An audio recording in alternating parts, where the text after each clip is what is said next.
မင်္ဂလာပါကျွန်တော် Fish ကိုပါကျွန်တော်ဒီနေ့မြောင်ရိပ်ကမှာဒီငဖယ်တွေကျွန်တော်ဒီငပြင်းမတွေနောက်ပြီးတော့ကျွန်တော်ဒီဇလာဘီယာရဲ့လာမြတာပေါ့နော်ကျွန်တော်ဒီနေ့စာကောက်ပါစာကောက်ဒေးပေါ့နော်ဒီစာကတော့ကျွန်တော်တီနဲ့ကျွန်တော်တစ်ချက်ရိုက်ပြမယ်စာတော့ကျွန်တော်တီပါ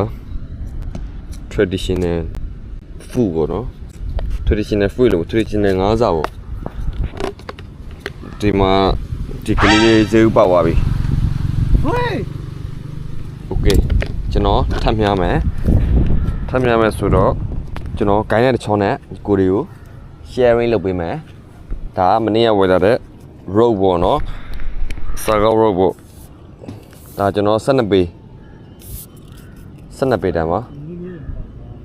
ဒါတဝဲညီကိုတွေဒီအစာကောက်တန်လိုချင်တာဖြစ်ဖြစ်ပေါ့နော်တခြားငါးမြတ်တိုင်းလိုချင်တာဖြစ်ကျွန်တော်တို့တဝဲဖျားကြီးမြဆောင်ထိုးမှာဒီကျွန်တော်တို့ဝါခိုင်ဒီကျွန်တော်ကန့်စော်စီအယောင်ဆက်မှာကျွန်တော်တို့ငါးမြတ်ပစ္စည်းဆိုင်ရှိပါတယ်ဒီ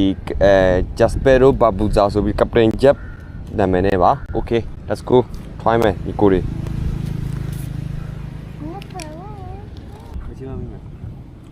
နာနာရီထိုးရပြီလေဥဆုံးကမလွတ်ရင်ရပြီ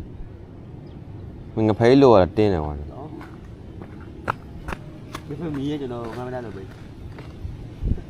မင်းကိုင်နေပြီအကောင်ပြေးကြပြီငဖဲပဲ What the hell ဟာဖာငဖဲကျော်ဖာငဖဲမော ဟာလီတွားလေးပြန်ပြီကျော်ဖာငတဲ့အမငါဒါငဖဲနော်ကဲ let's go မင်္ဂလာပါကျွန်တော်တို့စာပြီးဈေးဥပေါက်ပါပြီ night fish ပါဒီငဖဲပေါ့နော်ဒါသုံးလုံးဆိုင်လေးပါ okay နောက်ဗီဒီယိုမှာဆက်တွေ့ပါမယ် fishing ကိုပါ